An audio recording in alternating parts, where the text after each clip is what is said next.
stop. You're good. Yeah, I'm not stopping. Hey, up. Leave your tire on the That was gnarly.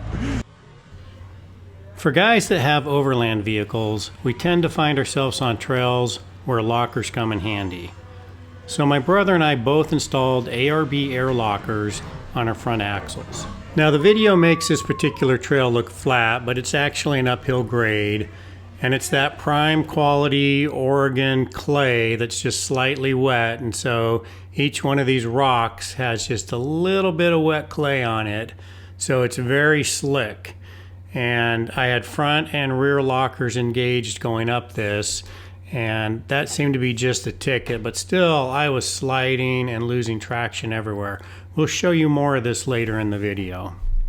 Now this is a different rock step up, and in these kinds of situations it's really nice when you get that front axle up over the top and you feel that locked axle get purchase and pull you up and over. Well, this is the trail that I was on when I decided to make this video about a 2-year review of the ARB Air Locker. This is a Jeep trail that goes straight up this hill over 1,000 vertical feet. A lot of it's wet, and even with both lockers on, you'll just sit there and spin. And the whole trail is just littered with boulders the size of pumpkins. Go front and rear locker on that section and was still spinning. So the ARB Air Locker. First thing I want to say is it's a tough call on whether or not to put an ARB Air Locker on the front axle of a Toyota 4Runner or a Tacoma. ARB Air Lockers are not cheap, and people seem to either love them or they hate them. Front locker. This guy loves his front locker, and watch him just take a beating as he powers over the rocks, and it just gives me joy to watch this. The only thing that would make me happier is if I was delivering those blows myself. Love you, brother Steve. The ones that love them say they're rock solid and dependable. The ones that hate them say they leak and they fail all the time, especially when you need them most. So if you start researching ARB Air Lockers, you're going to find a lot of information on both these viewpoints, and it will feel like it's difficult to find reliable information. So that makes it a difficult decision. Plus, you already have the Toyota traction systems A-trac and Multi-Terrain Select, and those systems mimic a locker. So why put a locker on the front axle of a 4Runner or a Toyota? Well, that's one of the questions we want to answer in this review. Other questions we want to answer are, how good is the ARB Air Locker? Does the Air Locker really leak? Is the Air Locker worth the money? In what situations is the ARB Air Locker better than A-trac, and in what situations is the ARB Air Locker worse than A-trac? Okay, let's start with the question of why. Why would you want to install this Air Locker? You've got your rear locker, you've got A-trac, you've got MTS. Why would you want it? Well, here's how you engage an Air Locker. You push this button. You go from an open differential to 100% locked differential at the push of a button, and it's instant. Yep, you heard that right. It is instant engagement. Compare that to the process you go through to get your E-locker locked. Well, here's my rig, and I'm getting ready to go up this hill, and it's loose and moguly, so I'm going to engage my rear locker. Well, to do that, I have to come to a full stop. I have to put it in 4 low. I have to press this button. Then this red light blinks on the dash until the rear locker engages, which usually takes about 1/2 to 1 rotation of the wheel. But it seems like a lot of the time you're going back and forth trying to get your rear locker to engage. So we'll give the fact that it's instant a green check mark as one reason why you would want to get it. Now the next reason will blow your mind. You can engage the ARB Air Locker at any speed. Oh yeah, I said any speed. This is directly from the ARB website. I'll read it for you. An ARB Air Locker can be engaged at any speed as long as both wheels are spinning at the same rate.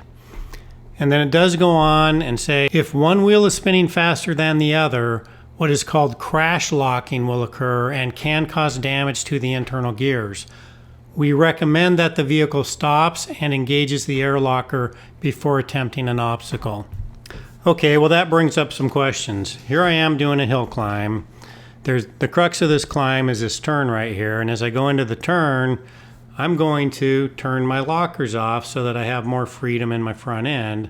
Right about now, I'm going to snap them off. As I come around the turn, I'm going to punch them right back on to finish out the turn. Should I do that?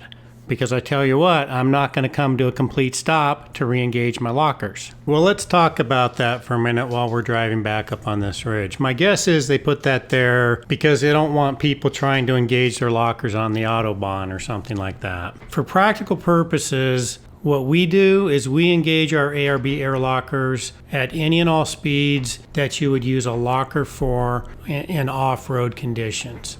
And this is consistent with what ARB's chief air systems engineer has said. He said that what modern air lockers request is that you do not have your foot flat on the mat when you hit the button. Other than that, driving uphill, downhill, it doesn't matter. According to ARB, when you hit the button, the gears get driven straight home and the locker is not exposed to the sort of damage that you get from light wheel spin or speeds. So summing this all up, what does it mean? Basically, be kind to your locker and your gear train, and they'll be kind to you. Don't engage your ARB Air Locker under very heavy load. Don't engage it when you've got your engine floored. But under other normal off-roading conditions, you can engage it pretty much at any speed as long as you got your tires pointed in the same direction. Now this scene's a good example. This is the same hill you saw earlier in the video. It's just footage from a couple years ago, and as the scene progresses, you'll see that the vehicle is under load. Well, let's see how it plays out. Climbing up this hill, looking for a flat spot to turn around. At this point, you're just bouncing over big boulders. Well, you can see that the vehicle is under load. It's working hard. It's going up a steep hill. The tires are having a hard time keeping purchase. So this is not a time you would really want to come to a complete stop. So a good practice would be to just back off the accelerator a little bit, hit the button, and keep going. This is where the trick is to turn around without rolling. Yeah, I think if you back up just right there, you'll be okay. I'll film it just in case. All right, returning to the point. A locker that can be engaged and used at any speed within practical constraints is a huge advantage over the factory E-Locker. Remember that according to the manual, you're not supposed to exceed 5 miles an hour in four-wheel drive low with the E-Locker engaged, and that's the same with A-trac. Now with multi-terrain select, you do have two modes, sand and mud, that you can use in four-wheel drive high, but still those will automatically deactivate it if you exceed around 7 miles an hour. So the ability to engage and disengage the lock differential at the push of a button without these speed limitations is a huge advantage. Now I've also turned them on and off on the fly in different snow situations as needed, but I won't be giving any maximum speed recommendations or anything like that. I will say that in most off-road applications, you'll be turning your air lockers on and off at speeds that are not excessive. Okay, another reason to have a locker up front is that spinning wheels that suddenly get purchased is what kills your CV joints. It can happen across open diffs or with A-trac. Here I'm in four-wheel low in that classic cross-axle situation. I push the button, engage the front locker. That will keep both wheels spinning at the same speed, and I smoothly pull away. All right, the next question we were going to discuss is how good is the ARB Air Locker? You can see the locker at work as I'm powering my way up this trail. You know, some people think it's too complicated. They prefer the simplicity of an electric system. They think with an air locker, you're at the mercy of an air compressor, airline, seals, and other component parts. It does take a qualified shop to install these ARB Air Lockers, so only have a shop do it that will stand behind the 5-year warranty. And then maintain your diff and make sure you have a diff breather on it and you should be good. But for me, my factory E-Locker has failed twice, but my Air Locker has taken every abuse I've thrown at it and it's been rock solid. You know, I know there's different kinds of lockers out there, air lockers, electric lockers, auto lockers, and a bunch of different brands in each of those categories. But this is not a comparative review of all the different kinds of lockers. It's just a 2-year review of the locker I happened to pick. And so far, so good. If things go south on me, I'll let you know. All right, next topic, and this is the big one. This is really the principal concern that people bring up when they talk about ARB air lockers, and that is leaks and airline failures. I'm going to talk about it a little bit while I drive this trail with my son Sam. All right, do ARB air lockers leak and develop airline failures? That is the main substantive complaint you will hear about ARB air lockers. It is usually a poor installation issue related to the O-rings or the copper airline that jumps over the ring gear.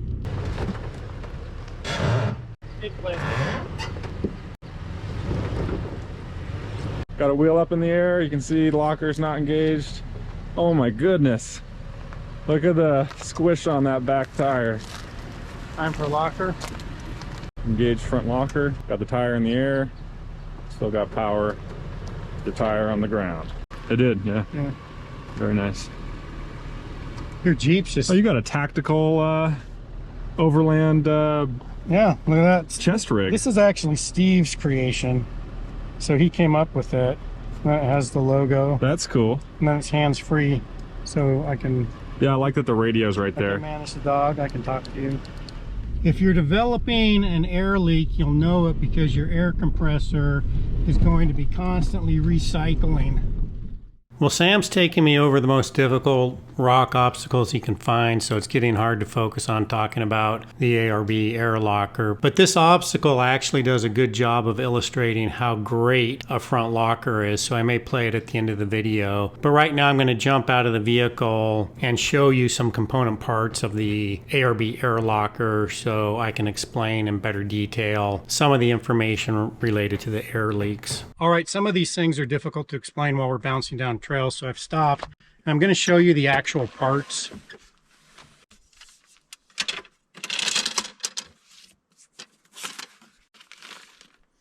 This is the seal housing. It sits on the bearing journal itself, and through this copper tube, it supplies air to the locker. With it comes a set of O-rings. The O-rings that everyone's talking about actually sit inside the seal housing. There's two grooves, one on either side. And as I said, the seal housing sits on the bearing journal. The O-rings are stationed on either side of the air hole on the bearing journal. Air will go through that hole in the bearing journal. It will move a clutch gear, which in turn will lock the side gear in place. So during installation, it only takes the introduction of just a little bit of grit onto these O-rings to get a leak started. What you're going for if you're doing installation yourself or you're replacing this is surgical clean. You want your air tubes clean, you want your O-rings clean. You should clean out all air passages several times. The other air leak that we see from time to time is a leak in this copper air tube.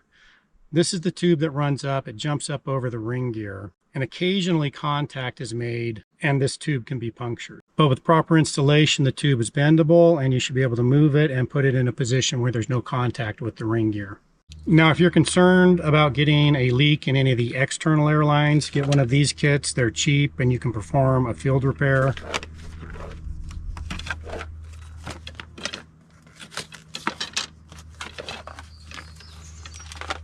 All you do is locate the puncture on the line. You cut the line at where the puncture is, and you reconnect the line using one of these union fittings. That's it. Yes, if you start reading the forums and other anecdotal sources, you will find ample stories of ARB air leaks, but you have to consider the source of those types of stories. For example, I watched one video of a guy repairing ARB O-ring leak.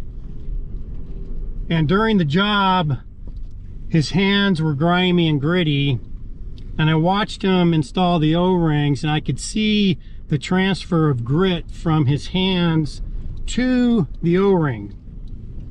And as he was closing up the job and calling it good, you could see the grit on the O-ring. So a year from now, that O-ring is going to fail. He's going to get a leak.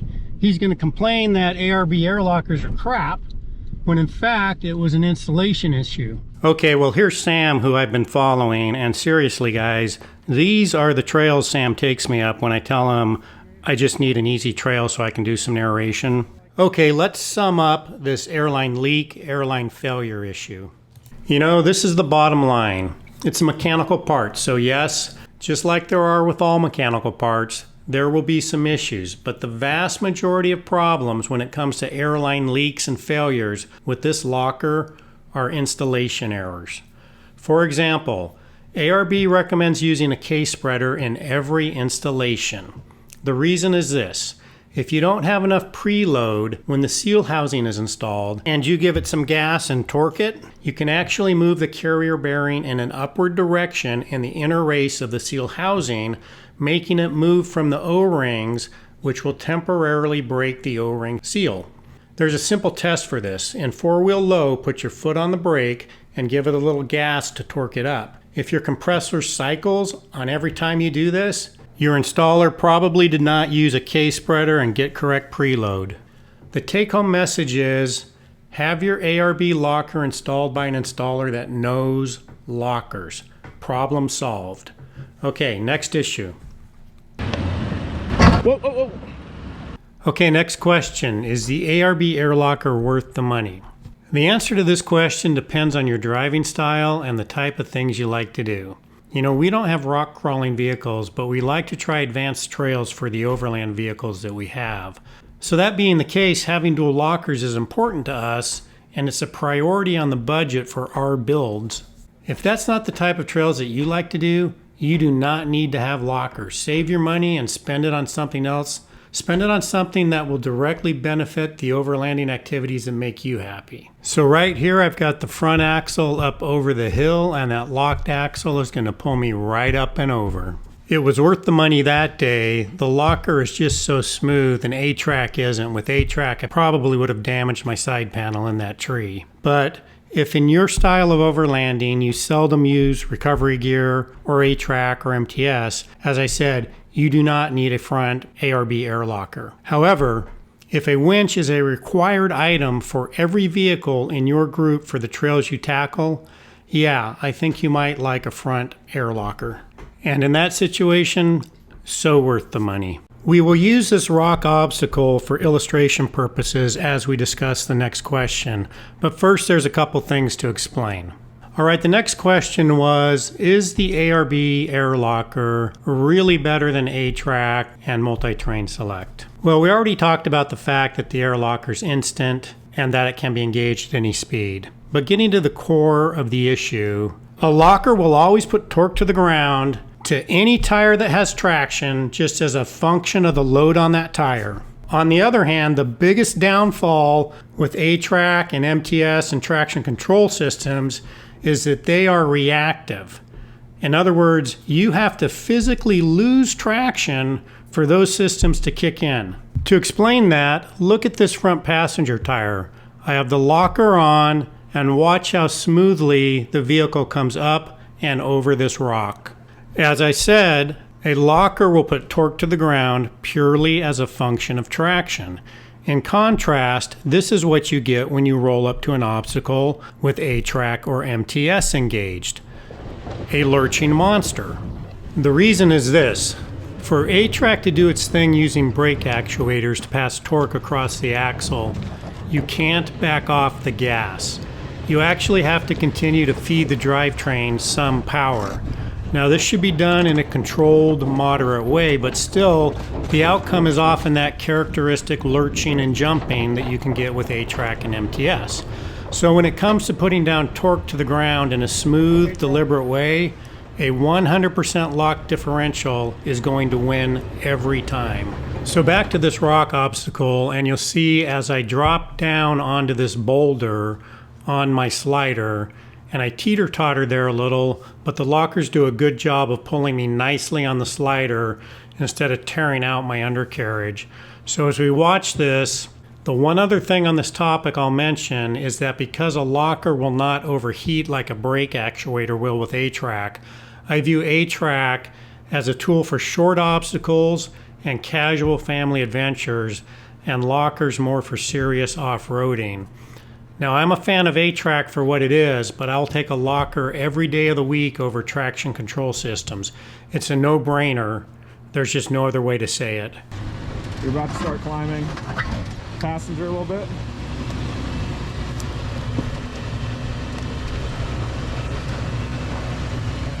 Hold passenger. Okay, stop. Okay, I think your line looks pretty good. You're probably gonna hit your bumper coming down this, so just go real slow.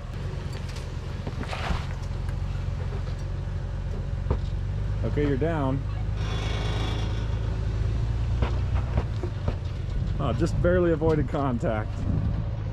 All right, back to the hill climb that we were on when we started this video, and we have one final question to discuss. But first, Steve said something really profound when we were going up this hill, and it was this. Last thing I want to do is break a thumb. That's the kind of stuff you think of when you're driving up a rocky hill. Okay, last question. Is there any way that the ARB Air Locker is worse than A-trac? And actually there probably is. Two things. First, side hills. If you're in loose terrain, loose gravel, loose dirt, anything slippery, dry grass, something that's icy, in loose terrain, lockers tend to corkscrew you downhill. So you don't want to run lockers on a side hill. Now, MTS in sand or mud mode allows for a fair amount of independent wheel spin, so it may actually be better than a locker on a side hill. I haven't tested that, it's just theory. If anyone's tried it, let me know. The other way that A-trac or MTS may perform better than a front locker is on a steep downhill. A front locker really is not that much fun on a steep downhill. And again, MTS in mud or sand mode does allow for a fair amount of independent wheel spin and may perform better. But on steep downhills like this, one of the best approaches is to have the front locker completely off and engage the back locker for added control. Just make sure it's a hill that you can maintain under 5 miles an hour while descending. Okay, well there is one final way in which A-trac and MTS will outperform an ARB front locker and any locker for that matter, and that's when you're turning. When you're powering up a hill and you have to turn a fully locked front axle, that's a pretty hard thing to do sometimes. Well, that's it for this 2-year review of the ARB Air Locker. So far, it's been a rugged performer. I hope it continues to be. If for some reason it isn't, I'll let you know. Other than that, it's all good fun, guys. Thanks for watching.